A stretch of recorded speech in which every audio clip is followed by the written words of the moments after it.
Olá, pessoal. Sou o professor José Fernando, tá bem? Juntamente aí com a equipe, com a professora Maíra, a professora Rosa, dando continuidade a todo o conteúdo para vocês, trazendo, né, tudo aquilo que a gente precisa ter de conhecimento, principalmente no curso de vocês de extrema excelência, que é o curso superior de Tecnologia em Segurança Pública, né? Um curso com muita bagagem, a professora Maíra dando show aí no que está transmitindo para vocês, para que vocês tenham familiaridade com tudo que tem do direito, né, da noção de direito administrativo, juntamente constitucional, para que vocês possam ter essa visão completa como um todo, ok? Então, essa é a nossa aula 11, né, que a gente traz o foco principal sobre administração pública, né, é uma temática de extrema relevância para o conhecimento de vocês aí, que vai estar na linha de frente aí, para melhorar ainda mais todo o conhecimento que traz o curso de segurança pública, que no qual vocês têm profundo conhecimento, já estando aí atuando aí nas diversas áreas aí do Corpo de Bombeiro, que é de extrema relevância para o nosso estado, ok? Então, o conteúdo programático que a gente vai estar estudando hoje é o direito administrativo, né, dando um pouco do conceito, um pouco da sua interatividade nesse quesito.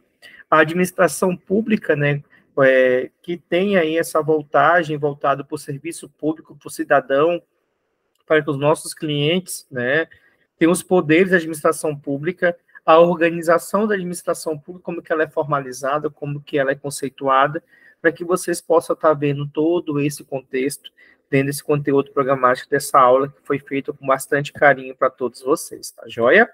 Então, a gente tem como direito administrativo, né, ele é articulado e harmônico com as normas jurídicas. Então, não tem como o Estado, o município e os órgãos federativos, ele não ter essa articulação dos princípios e regras, né? Nós temos que seguir todos esses quesitos dentro do objeto da administração pública e o desempenho das suas funções administrativas, que a gente tem aí o nosso Estado, né, que é disciplinado pelos seus órgãos, entidades, pessoas que estão envolvidos, os serviços e os bens, conforme Madeira nos traz, né? Então, se a gente tem toda essa parte, todas as regras, todos os postulados que a gente precisa estar constituindo dentro da administração pública, né? Então, a gente tem atividade concreta e imediata que o Estado desenvolve para a consecução dos seus interesses coletivos, né?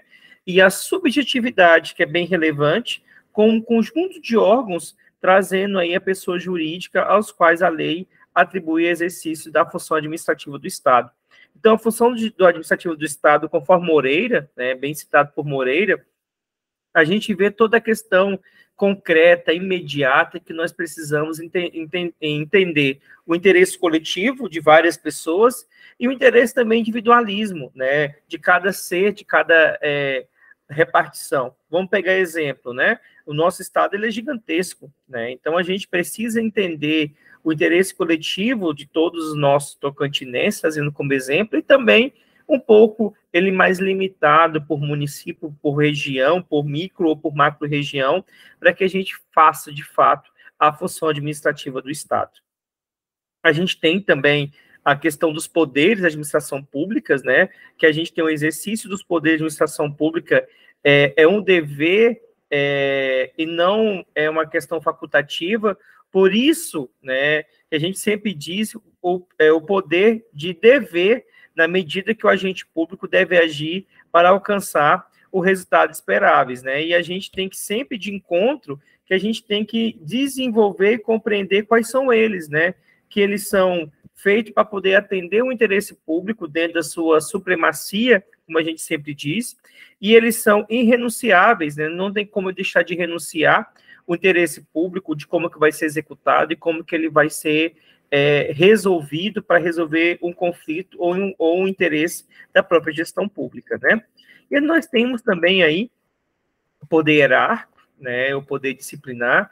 Não existe uma hierarquia entre os três poderes, né? Então, a gente tem aí o poder de organizar, distribuir as funções, estabelecer uma relação de subordinação entre os servidores, né? A gente tem que criar esse modelo, né? Vamos usar os três poderes que a gente tem hoje, o executivo, o legislativo e o judiciário, mas a gente tem que ter essa predominância, trazendo de conta também o poder disciplinar, né, que é o poder de apurar as infrações e aplicações de sanções aos servidores, e é vinculado quando o dever de punir ele é discriminatório, quando a pena ela é aplicável, né? Então, dentro do poder disciplinar, a administração deve apurar os fatos, né? Mas tem um poder de que advém do poder hierárquico, né? Então, a gente tem também essas formas de poder para que a gente possa estar trazendo essas consonâncias.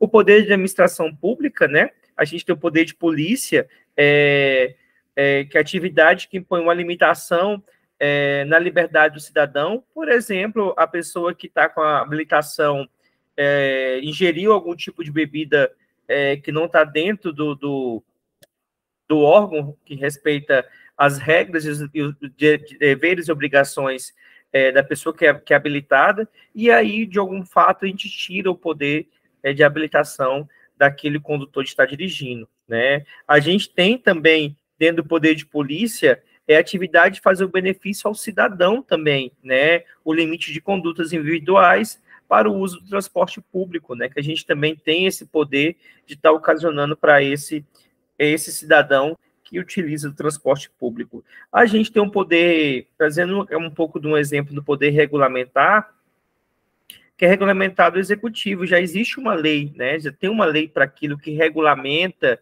regulamento de autônomo, né? Não existe uma função de cargos e poderes públicos quando estão vagos. Então, a gente tem o poder de regulamentar, de como ter um parâmetro de como seguir, de como realizar e de como fazer aquela predominância como um todo, tá bem?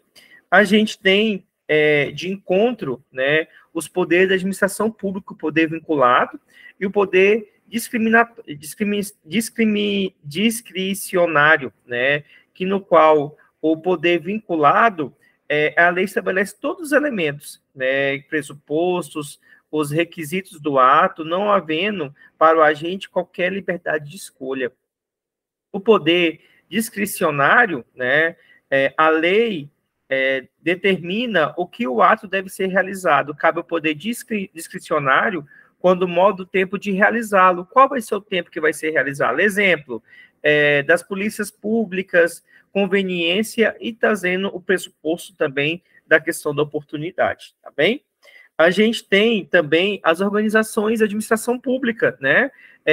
A organização da administração, ela refere-se ao estudo da estrutura interna da administração pública, os órgãos e a pessoa jurídica, né? Conforme traz aí os artigos da Constituição Federal, artigo 18, né? Então, IGA, juntamente com Castro e Oliveira, nos traz essa predominância para que a gente possa entender o fator de como que essa organização pública ela vai ser gerida, como que ela vai ser executada, dentro da parte interna, como também da sua parte da estrutura física, e quais são os órgãos das pessoas jurídicas que ela deve estar seguindo, quais as normas, quais as regras, e quais também os seus postulados, né? Então, a gente tem aqui pessoas jurídicas estatais, e temos também os órgãos públicos, né? Então, as pessoas jurídicas estatais, a gente tem a União, os estados, o município, e nunca esquecendo do Distrito Federal, e temos aí os órgãos públicos, né? Que é a chefia do Poder Executivo, Legislativo e lógico, que os judiciários, os ministérios e as suas secretarias, os departamentos, seções, delegacias e o Ministério Público, que no qual tem o poder de órgão público de fiscalizar, controlar e verificar que a gente realmente necessita, né? A gente tem também a concentração e a desconcentração dentro da administração pública, né? Trazendo como exemplo aí o cumprimento de competências dentro da concentração e da desconcentração. A gente tem aí a questão da repartição das atribuições entre órgãos públicos pertencente a uma única pessoa jurídica, né, e mantendo aí a questão da vinculação do poder hierárquico, trazendo a questão da burocracia, né, trazendo aí os métodos que a gente já teve, o método da burocracia, para que possa ter o gerenciamento dessa descentralização desses órgãos. Temos também aqui a questão da organização da administração pública, que tem a questão geográfica, a questão territorial, a questão temática, a questão material, e a questão funcional, que é a questão hierárquica, conforme Iga, Cássio Oliveira, que nos representa muito bem isso, né? Trazendo como exemplo a questão territorial, vamos trazer aqui um fator predominante, que é a Delegacia da Receita Federal, de como que ela é gerenciada, né, tendo um órgão sempre maior, para que eu possa atender o maior quantitativo sempre de cidadão. eu tenho a questão material, que é a Secretaria de Segurança Pública, né? E eu tenho a questão hierárquica e funcional, que é a Junta Administrativa dos Recursos de Infrações, que vai estar aí punindo, verificando e como que é o fator mais predominante de cada um deles, né? Então, a organização da administração pública, direta ou indireta ou centralizada, a gente tem que ver a União, os estados, os municípios e o Distrito Federal, pelo qual os respectivos órgãos, né, ministérios, secretarias, delegacia e tribunais de contas, possam estar acompanhando e fiscalizando essas entidades, né? A gente tem, mais uma vez aqui, a administração pública, ela é centralizada, né, mais uma vez trazendo a União e os estados e os municípios, e automaticamente a sua descentralização, para que possa estar acontecendo toda essa parte aí, que as fundações, as autarquias, as empresas públicas, né, e a sociedade de economia mista, entre outras, que no qual podemos estar sempre trazendo essas questões para você ter esse conhecimento fundado.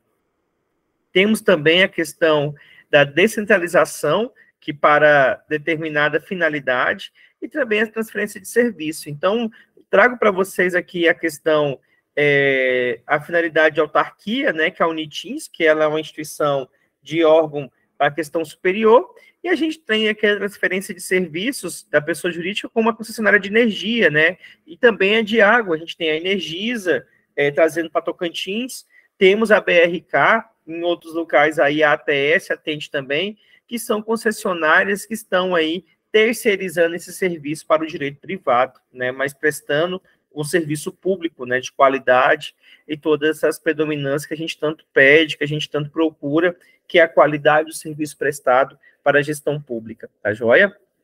Então, as organizações da administração pública, né, seja ela direta, indireta ou descentralizada, a gente tem que ter sempre em mente, principalmente as autarquias, as fundações públicas, as empresas públicas, né, a sociedade de economia mista, para que a gente tenha uma visão